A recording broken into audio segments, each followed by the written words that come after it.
Facing charges that could lead to a 10-year prison sentence, the computer hacker, known as Electron, appeared in court today in what is the first computer crime case to be tried in Australia.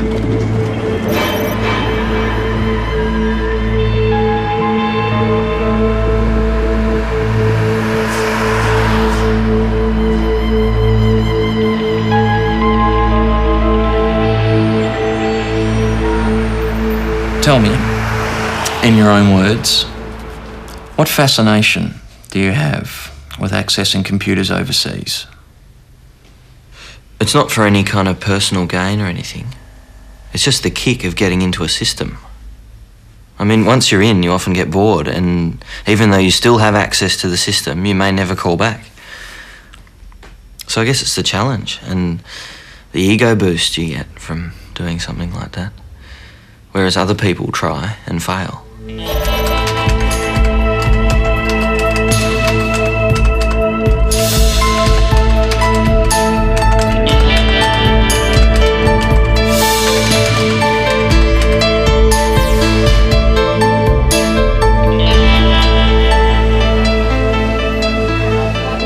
In the late 1980s, before there was public access to the internet, I was a computer hacker. And I was part of a hacking group known as the Realm. Thank you. Woo! Say hi. Say hi. Electron föddes i en förort till Melbourne. Hans pappa var musiklärare och hans mamma arbetade på universitetet. Mum was involved in computers.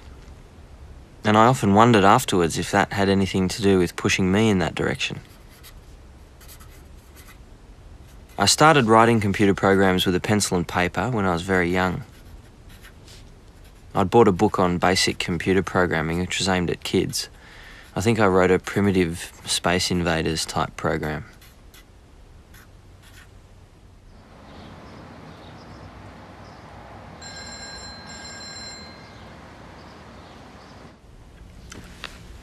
Right. My mother was very sick during this period. What time was that? And I remember the phone ringing, and while I couldn't hear the other end of the conversation, it was obvious that my mother had passed away.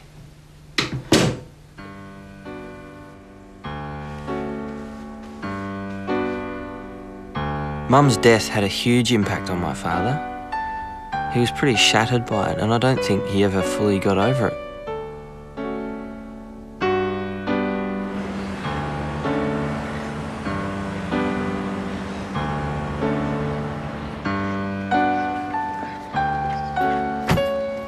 The school where my father was teaching music was reasonably progressive as far as getting computers into education went. And during the school holiday periods, when they didn't need them, he would bring one home and let me play with it.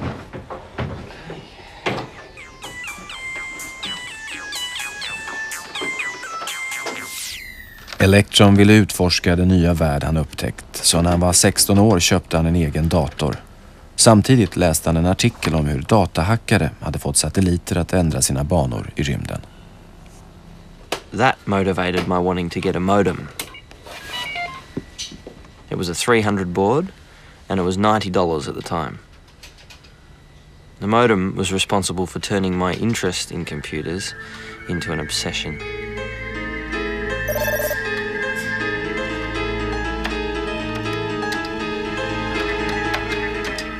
Med sitt modem kunde nu Electron koppla upp sig mot en värld han bara hade läst om. Han upptäckte snart att Melbourne var huvudstaden i den här elektroniska gemenskapen. It's hard to say exactly why hacking was centered in Melbourne in the 1980s, but I think some factors were the weather. You had a kind of backyard tinkerers culture. I think there may have also been the fact that Melbourne has long been seen as an intellectual capital in Australia, and maybe in some way this fosters the intellectual curiosity that was such a common theme among the underground at that time. In the late 1980s, the computer underground was a very friendly community. It was like an open-air bazaar. People didn't exchange money, they exchanged information. It was in many ways quite an innocent place where people would use handles instead of their real names to communicate online. They would take on a handle-like force that would imply they were powerful in some way, or Electron slipping under the net, or Phoenix. They could excel within this community through technical prowess and receive accolades from their peers that they weren't getting elsewhere in their lives.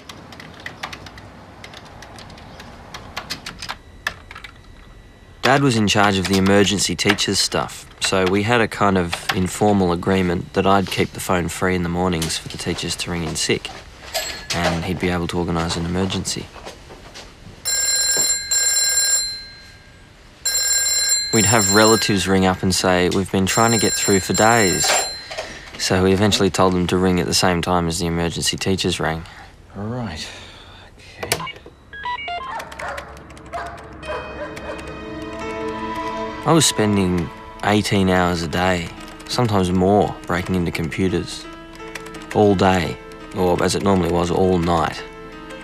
And it didn't make my father very happy when the phone bills came in. Right, so who's going to pay for this? Just leave me alone!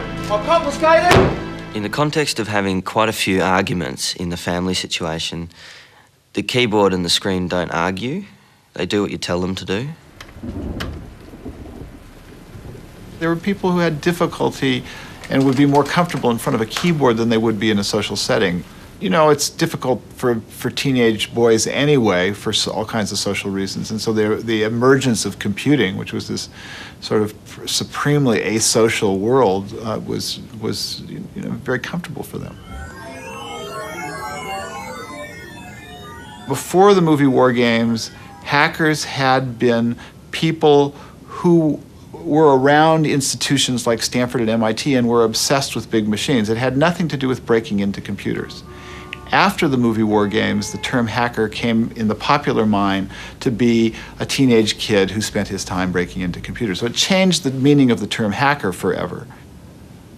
I think War Games also created something of a model of behavior for kids who saw it as being cool to travel in these networks. War Games had a major impression on the psyche of the whole underground. It was the whole cloak and dagger thing, that there were security agencies and that type of thing involved.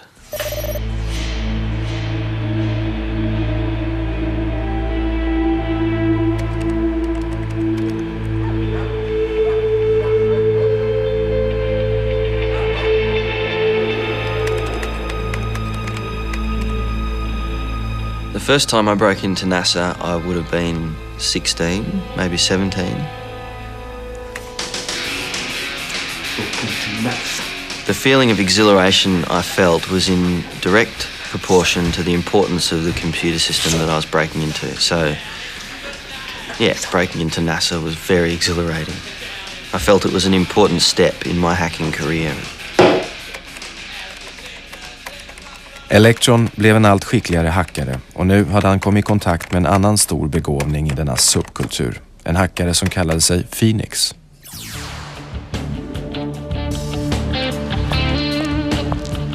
When I first knew of Phoenix, he was a user of telephone calling cards, which allowed him to make free international calls. But the fact that he seemed to have a constant supply of these cards made him quite popular because he was able to download lots of pirated software from the US and to access all of their hacking sites. It was a relationship of convenience, really. Phoenix was just far too brash, and that brashness rubbed me up the wrong way. There were things that Phoenix wouldn't have got from me if I'd had the same modem speed that he did.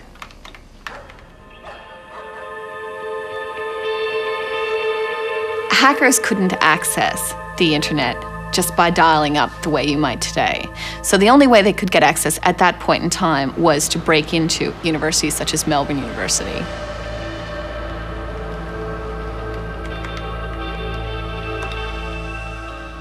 Phoenix had got a Melbourne Uni account off someone else and he'd passed it on to me. And at that stage, I started using Melbourne Uni's computers to access computers on the internet.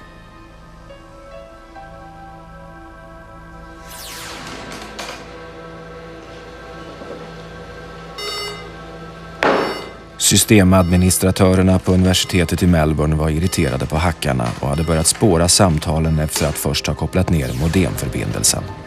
När de otillåtna inloggningsförsöken inte upphörde kontaktade man den federala polisen.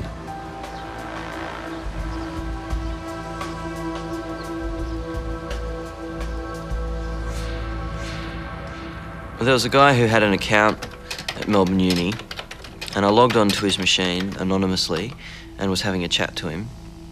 And he started talking about how Melbourne Uni had called in the federal police and Electron and Phoenix were involved in it. And it looks like there's going to be problems for them. I think initially we held conflicting views about whether the activities we were involved in were criminal or not. It was easy for us to think that this wasn't illegal and we weren't going to get into a lot of trouble. But on the other hand, it was nice to think that, oh well, maybe what we're doing is a bit naughty and perhaps a little bit illegal, and that makes it look a bit more romantic than it would otherwise.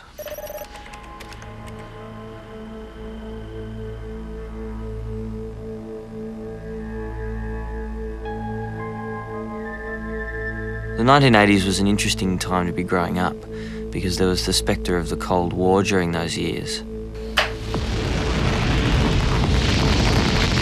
And I can distinctly remember having nightmares about having nuclear missile silos in the backyard. My fellow Americans, thank you for sharing your time with me tonight. Let me share with you a vision of the future which offers hope. It is that we embark on a program to counter the awesome Soviet missile threat with measures that are defensive. There was a fatalism among some of the hackers, a sense that a nuclear war might start at any time, and as a result, it reduced a sense of consequences for their actions.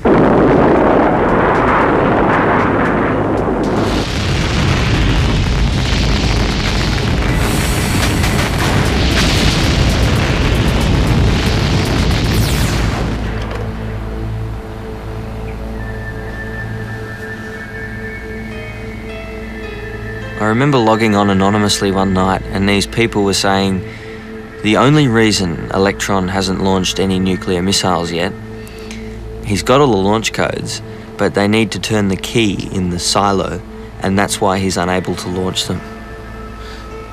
It was bizarre.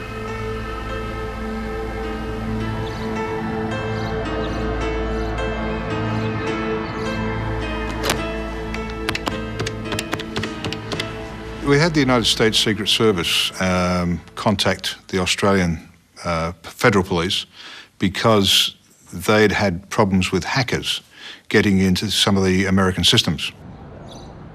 They were convinced that the hackers came from Australia, and they were jumping up and down quite a bit to get us to do something.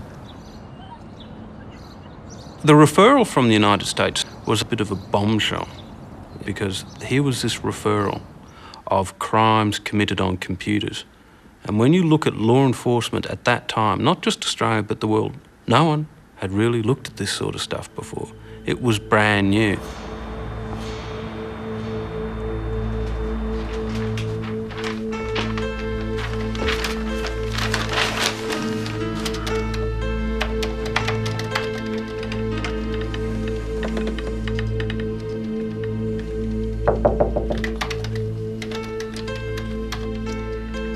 I'll leave your dinner here. All right, we'll get it later.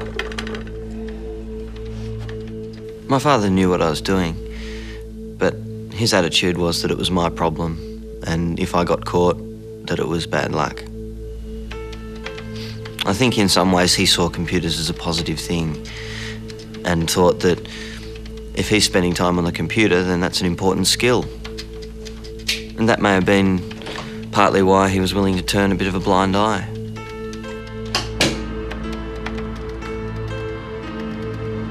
I think the prime motivator was that they had a good time. I saw it also in terms of it was another Everest. It was there, so they climbed it.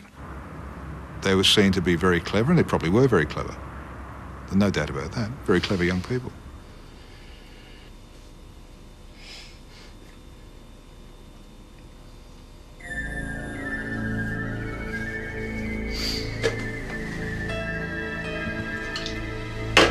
Well, Well, there's the rush that you get from having broken in.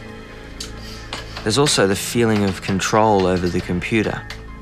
It's almost like you're projected into the computer and you're able to operate things from this remote location.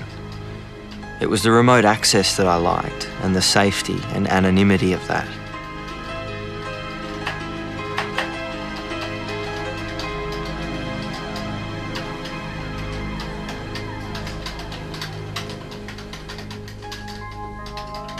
The realisation that I was addicted to hacking probably first came when I asked my father to hide the modem during exam times. It was the only way I was able to give myself any time to study. The first thing I normally did after studying for a couple of hours was start fossicking around like a truffle pig looking for the modem.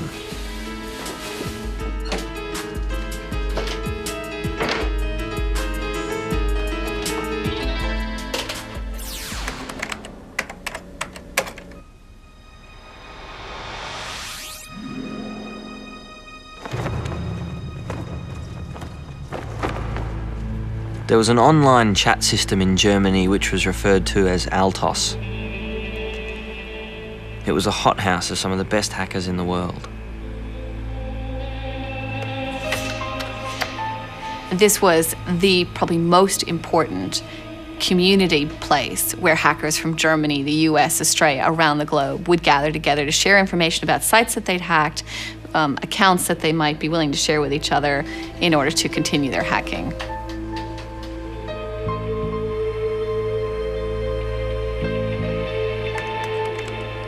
På Altos blev Electron vän med en västtysk hackare, Pengo, som ingick i en grupp som kallade sig Chaos Computer Club. Det Electron inte visste var att Pengo och en annan hackare, Hagbard, sålde uppgifter till KGB som de hade stulit från den amerikanska militärens databaser. There were several meetings over a 2-year period between the German hackers and KGB agents. Das ist Pengo, wie ich bereits erzählt habe. I don't think that Pengo's main motivation in this was some form of purposeful espionage. He actually said he just wanted to be the best hacker ever. And to some degree, this also gave him access to bigger and better machines. I don't think he was interested in spying for the Russians, per se.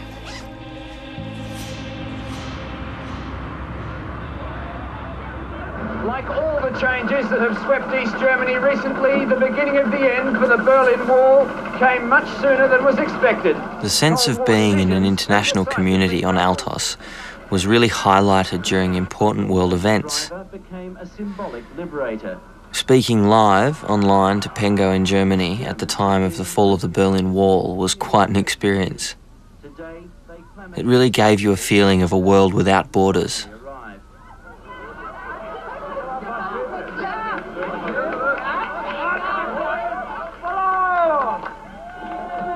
It's an emotional moment for Germans.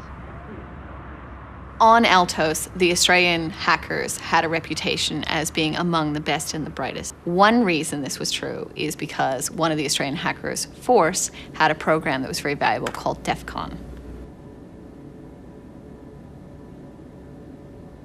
DEFCON was designed to scan computer networks for addresses of computers on that network with modems attached. Force was at home alone one night running his famous DEFCON program, and suddenly it connected to a system, and he began receiving thousands of credit card numbers being dumped to his machine. When Force went through this giant data dump, he found in the last section some unusual credit card transactions. Some of them were for buying expensive cars or eating out at restaurants or even visiting brothels. And in fact, one of the people had a credit limit of $5 million.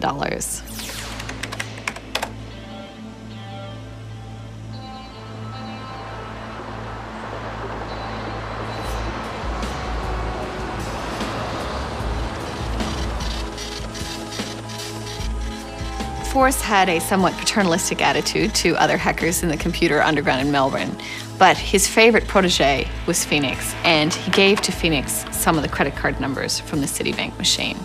Not long after, Phoenix began breaking into other machines in the Citibank network. There was enough money involved for Citibank to get very edgy, very jumpy.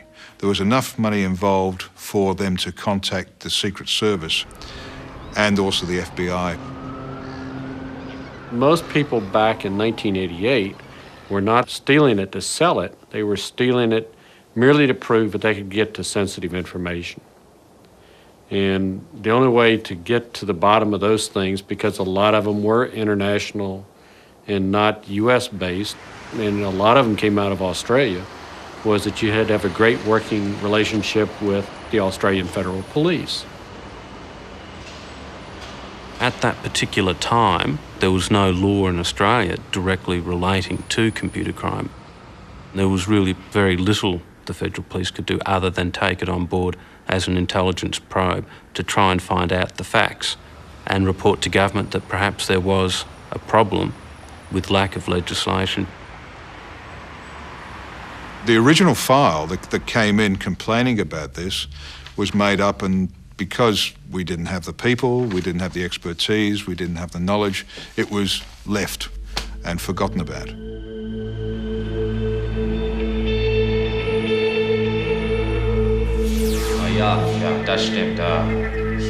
Den västtyska polisen lyckades bättre än kollegorna i Australien och grep Pengo och hans kamrater.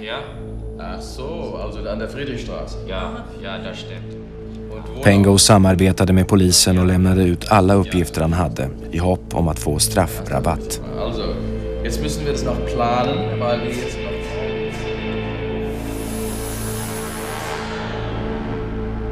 The German case made the Australian hackers very worried.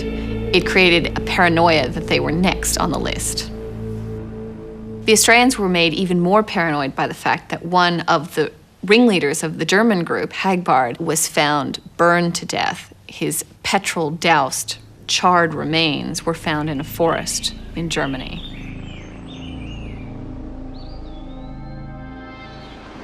In January, 2 articles appeared in the Australian newspaper, one of them claiming that Australian hackers had stolen $500,000 from Citibank. There were particular hackers named in these articles, including Electron and Phoenix. The Victorian police investigated the allegations and found them to be untrue.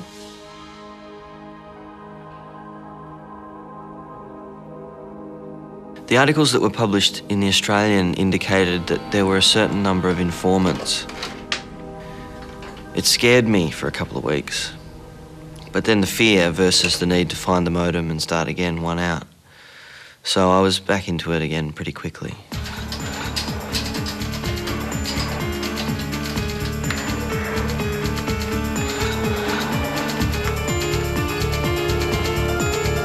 We probably had about 100 cases going over a 2 to 3 year period. And I'm not sure why, you can't explain why Australian hackers were more prevalent attacking US systems, but at that particular point in time they were. The situation, Madam Speaker, is quite clear. På grund av de amerikanska påtryckningarna genomdrev Australiens regering de första federala lagarna om datarelaterade brott. Straffen var stränga, från kraftiga böter upp till 10 års fängelse. Nu kunde den federala polisen ingripa på allvar.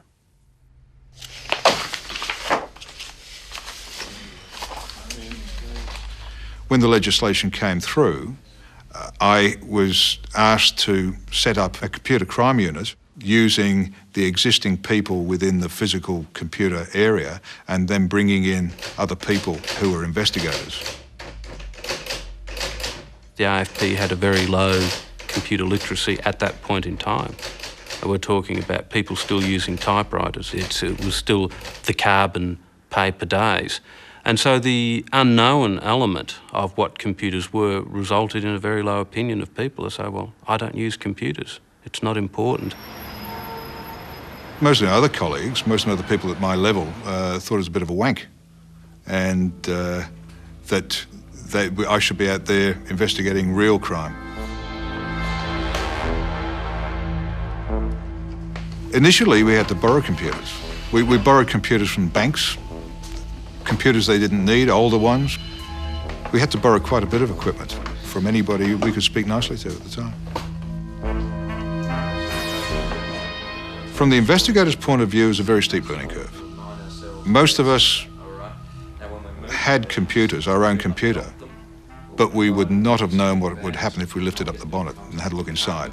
Okay, so what we've got here is a main cord going in. Make sure you remember. It's very difficult, just trying to work out what all these brand new terms were. I had a difficulty early in the piece of just understanding what is now, I suppose, the internet. How did it work? Who paid for it? Why could you get over to the United States and it wouldn't cost you a penny? Den nya lagstiftningen skakade om den underjordiska subkulturen. Många av de aktiva valde att ligga lågt, men en av dem skulle få hela världen att uppmärksamma hackarna.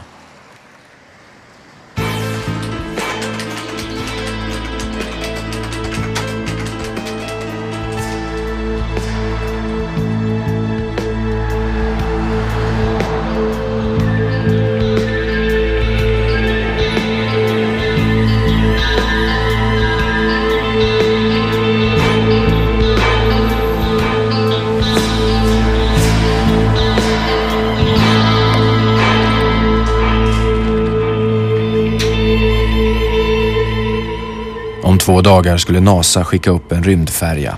Ombord fanns rymdsonden Galileo som skulle utforska Jupiter. Galileo var ett omstritt projekt eftersom sondens kraftkälla bestod av plutonium.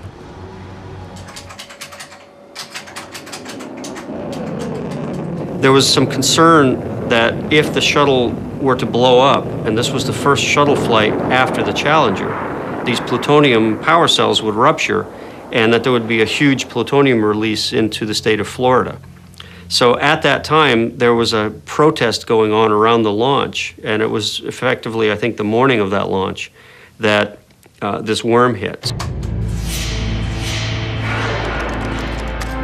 NASAs datorer hade angripits av en så kallad mask, en sofistikerad form av datavirus. Can I speak to Ron Tenkati, please? The worm would change the system logon banner, so when the user would type in their password, up would pop this banner that would fill the screen, and it says, your computer has been wanked, you talk of times of peace and then prepare for war, and this logo that said, Worms Against Nuclear Killers, WANK. Panic. Just simple panic.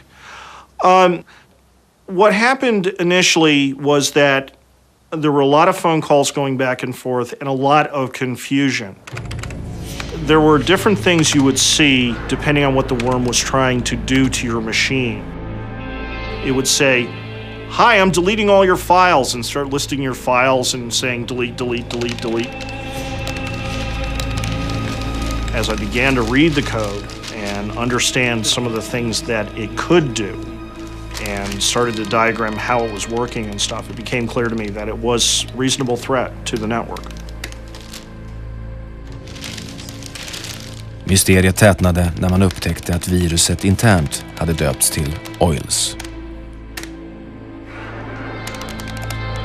When I saw the word Oils, I immediately knew it was the music band Midnight Oil.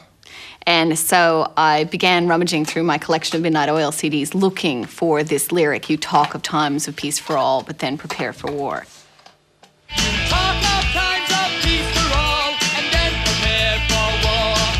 For a writer and a journalist to kind of unearth where this came from, to piece together the solution to the mystery, was extremely exciting.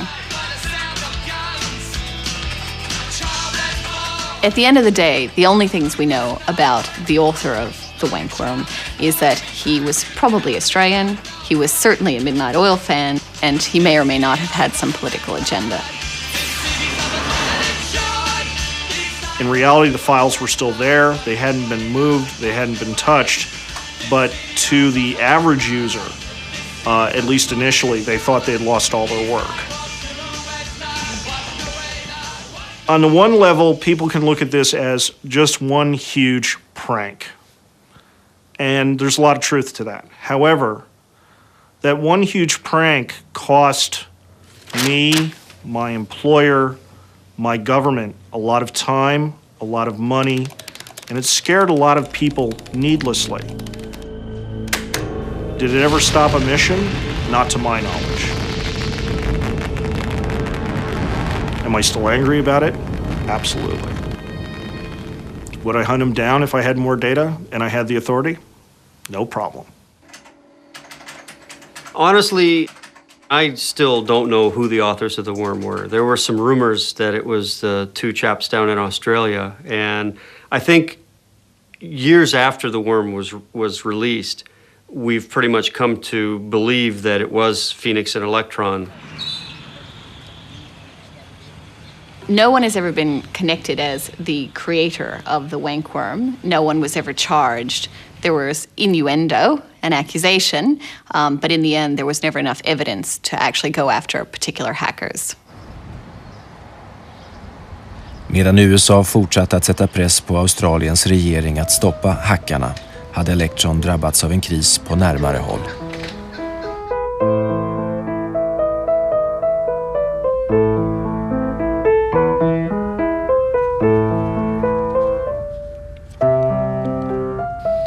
My father was very dedicated to his teaching. When he found out that he had bowel cancer, I don't think it came as a huge surprise to him. He'd had symptoms of bleeding for a long time, but he wanted to finish the year. When he first told me that he had cancer, it seemed hard to believe. I can specifically remember thinking, computers don't get cancer. If you've got a need to control your environment, a computer's definitely easier to interact with than other people. And the sense of control I got from interacting with the computer was certainly in stark contrast to the control I had over other events occurring at the time. Did you hack those vaxxers? No, I went to bed and hung up the phone. You? I got kicked off. Oh. During January 1990, both Phoenix and I were on uni holidays and had a lot of spare time. The pattern was hack, then talk. Hack, then talk. Check in again, compare notes, and then back to hacking. We had information of their conversations through the telephone intercepts. Yet to prosecute, we had to get evidence on their computers. Early in the piece, we could not get that data. We could get their voices, fine. We could hear what they were saying. They'd say things like, Electron, do you get that? And we would say frustratedly, didn't say a bloody thing. Eventually, we managed to get their data as well. And that's from the original motive.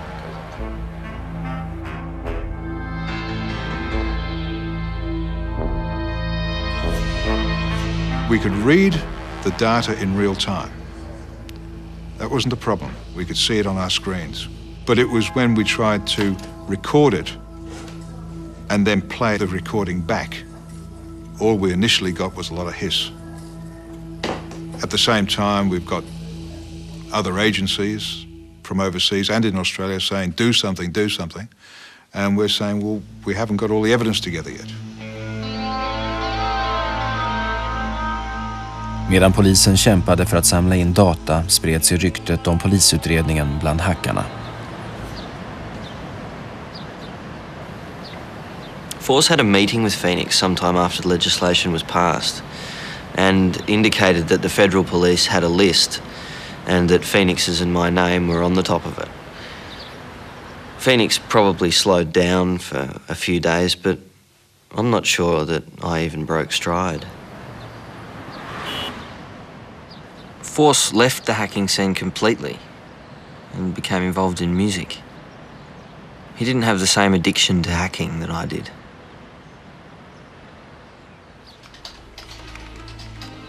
Electron och Phoenix blev allt mer besatta av att hacka och letade hela tiden efter bättre verktyg för att bryta sig in i fler datorer. Det kraftfullaste verktyget på den tiden hette Zardos. Zardos was a newsletter that was regularly emailed to computer security professionals. It was a record of all the known computer security holes in operating systems, often with detailed instructions on how to exploit them. Zardoz was seen amongst the hacker community as the holy grail. I februari 1990, efter att ha försökt i många timmar, lyckades Electron till slut ta sig in i en dator som tillhörde Australiens främsta forskningsinstitut, Australian Commonwealth Scientific and Industrial Research Organisation, CSIRO. Här hittade han ett komplett arkiv av Zardoz. The only thing that stopped me grabbing it there and then was my modem. It would have taken me hours to download it at 30 characters a second. För att inte riskera att förlora en sån guldgruva komprimerade Electron arkivet och gömde det i en tillfällig mapp på forskningsinstitutets dator. Sen mejlade han säkerhetskopior till användarkonton som han hade hackat på universitetet i Melbourne. Universitetets systemadministratör upptäckte intrånget och varskodde sin kollega på forskningsinstitutet.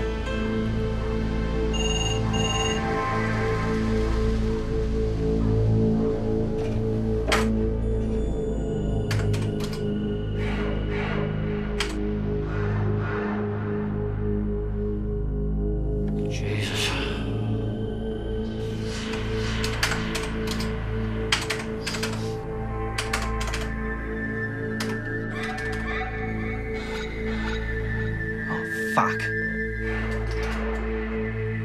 Systemadministratören hade förhindrat spridning via e-post, men han upptäckte inte Electrons kopia av Zardoz i den dolda mappen.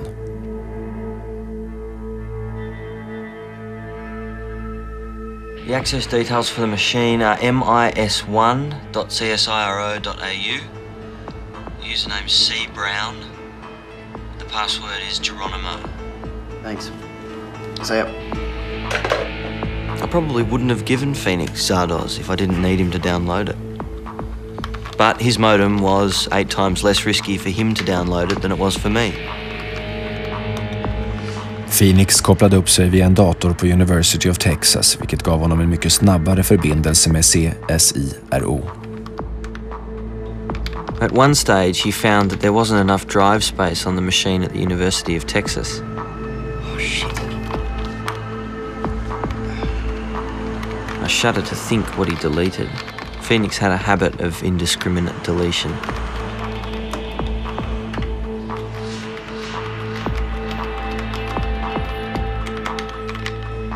Yes.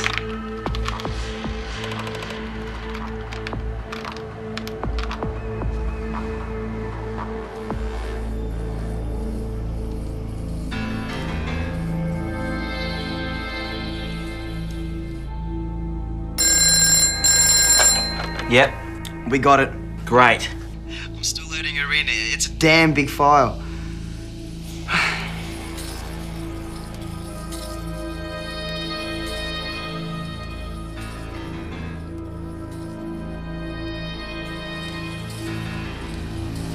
The data intercepts had been done before, but at very low modem speeds. The problem was, how do you intercept the higher speeds? And the answer, like most other things, is simple, but somebody's got to have enough genius to figure out how to do it, which essentially they doubled the modem speed and were able to intercept it.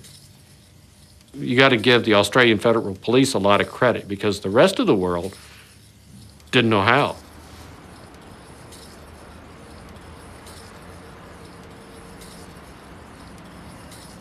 Over a period of 6 weeks, we captured every keystroke that they made, every word that they'd said. No, that's the wrong password file structure. You have to use FTP instead.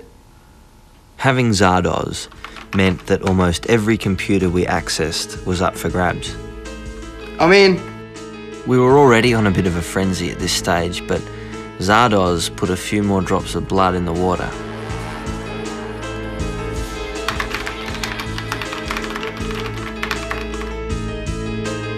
I did find what they're up to quite a concern, mainly because they were messing around in areas that they shouldn't have been. And it meant in many cases that the systems operators had to put up stronger firewalls. And I think at that stage, although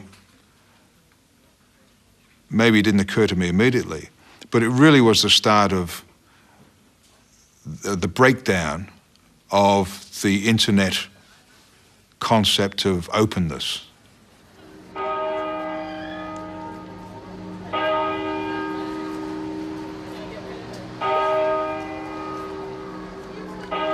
When you start out by hacking a number of universities and then you move up in the world to NASA, after that, what is there to do? The highest pinnacle is to break into the machines of the security experts.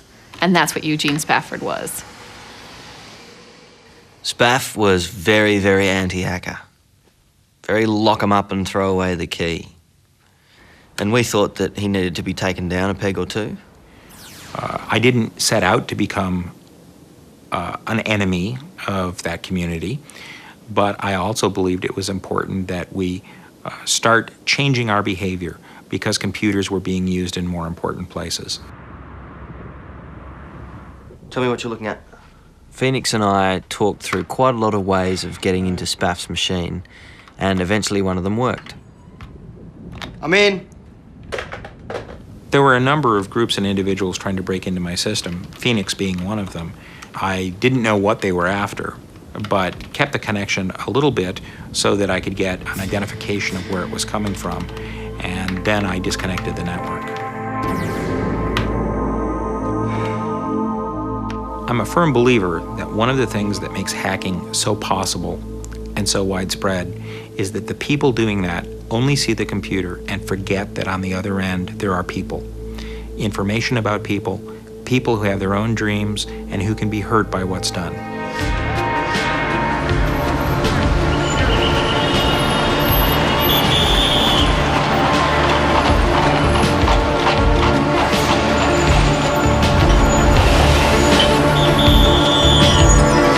I originally came into this with a pretty high opinion of these kids. I mean, I was fascinated with this culture. It was a subculture that I really kind of identified with. I mean, you know, there is this spirit of adventure that is part and parcel of hacker culture. But what I saw over the next decade is a lot of malicious behavior, and I began to realize that, you know, there were some spoiled brats out there that were doing real damage.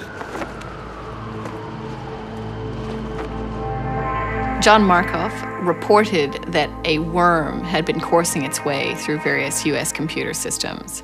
In fact, what had happened is the Australians had been so active, had been breaking into so many machines in such a short period of time that it looked like a worm, but in fact, it was people. Yes, John Markoff, please. This is John Markoff. Mr. Markoff. I got a call from a young man who said he was from Australia, and he was very upset that he had been sort of confused with the machine, and he was also trying to make the point that he was upset with some of the computer security people who were at odds with the hacker community. Because I was able to confirm the attacks, I ended up writing about it.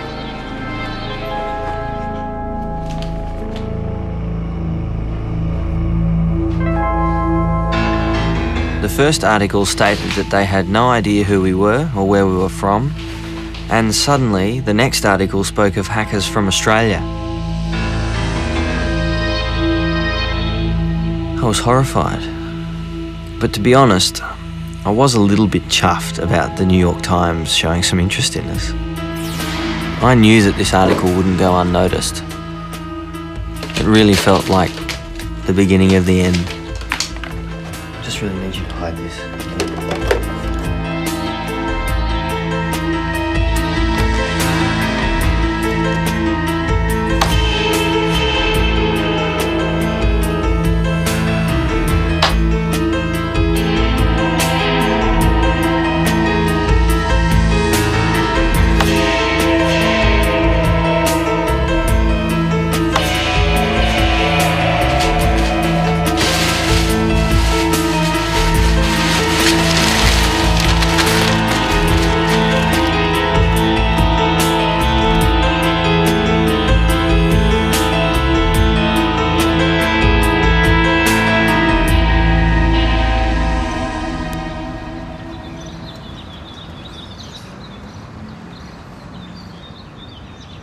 Well, I'd just woken up with a full bladder and I went to have a piss, when the light goes off in the bathroom, and I thought, whoops, here we go.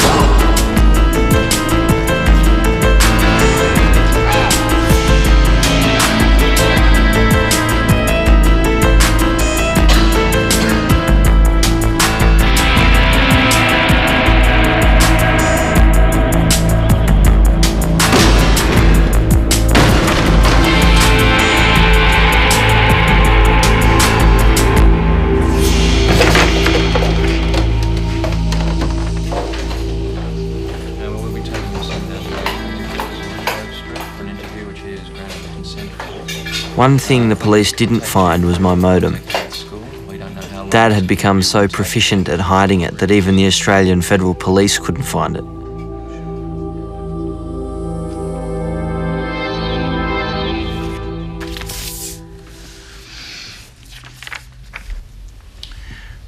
Number one I was involved in. They presented a lot of the evidence that they had from telephone intercepts and showed me logs of computers that had been broken into. Captures of the actual sessions occurring, asking if I was responsible for that. I put my hand up to pretty much everything they put in front of me. And I think a part of me recognised that morally I had broken the law, and I needed to face the consequences. Who gave you the passwords to access the other systems? Phoenix. And who is Phoenix? I don't know his real name.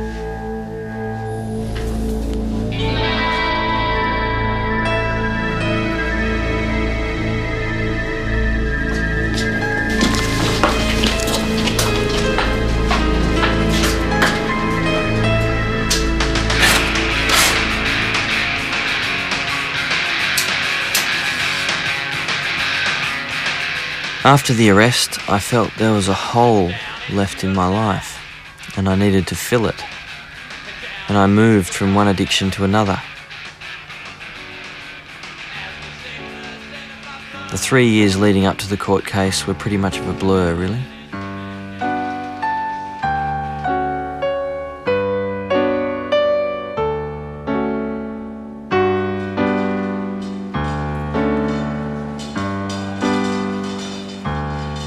During this time, my father's condition deteriorated dramatically until he was finally admitted to hospital.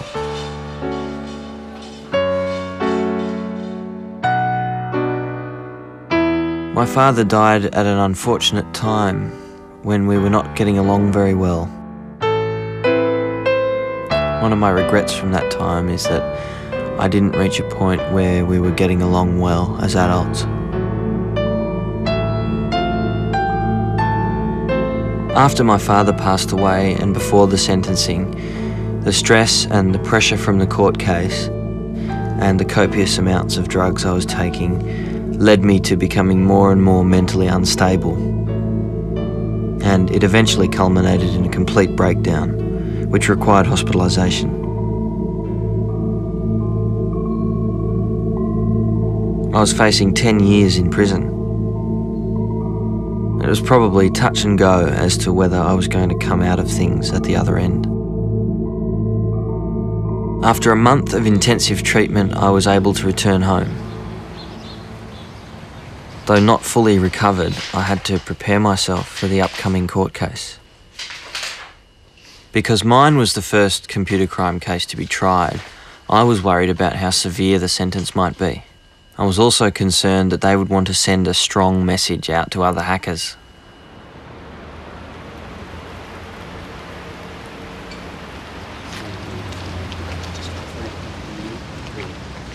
Our society today is increasingly dependent on the use of computer technology. Conduct of the kind in which you engaged poses a threat to the usefulness of that technology. It is incumbent on the courts to see to it that the sentences they impose reflect the gravity of this kind of criminality. On each of counts 12, 13, and 14, you are convicted and are sentenced to terms of imprisonment of 6 months each, to be concurrent. However, you will not be required to serve the terms of imprisonment imposed, provided you are of good behavior for the ensuing 6 months.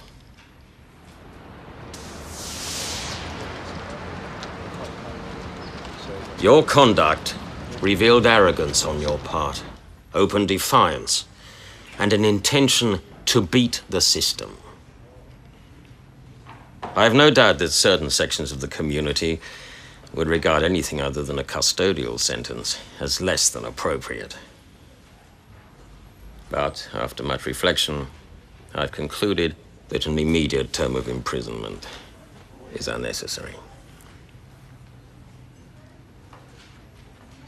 There's traditionally always a conflict between law enforcement people that would say, oh, in this case I put in 3 years, all this work, and they got this sentence. It's not fair, it's not right. I would have personally thought, well, maybe they should have got more severe penalty. 1998, 5 år efter att domarna hade fallit, slutade Ken Day och 2 av hans kollegor inom polisen och fick tjänster som säkerhetskonsulter i den privata sektorn. After 10 years of frustration, I had to leave. Computer crime in the AFP was a group of people in the corner of the building, shut the door, leave them alone. They really don't have much of a computer crime capability anymore. I think the fact that nobody's looking at the hacker community is a huge mistake, because I think it's a gaping hole. You know, we're looking at things like nuclear reactors. We're looking at things like the critical infrastructure, water supply. There's another critical infrastructure. It's called computer networks. When I was arrested, I felt that law enforcement would be able to pretty much squash the computer hacking underground. But I hadn't really factored in the growth of the web and the amount of information sharing that would enable. I mean, there's now the ability to download automated hacking tools from the web to do what it took us weeks or months to learn how to do. Hackers are a fact of life. They're not going to go away. They're always going to be with us, and no legislation is going to deter that. As soon as you have one group of hackers who have given up hacking, some other 15-year-old will rise up through the ranks and decide that he too wants to try and conquer the computer systems that put man on the moon. I think that initially there was perhaps misplaced fear for what these largely kids could do, but that's changed. And in the last half year, as we've sort of mapped these giant computer systems and networks to our entire economic and social fabric, I don't think it's possible any longer to have too much fear.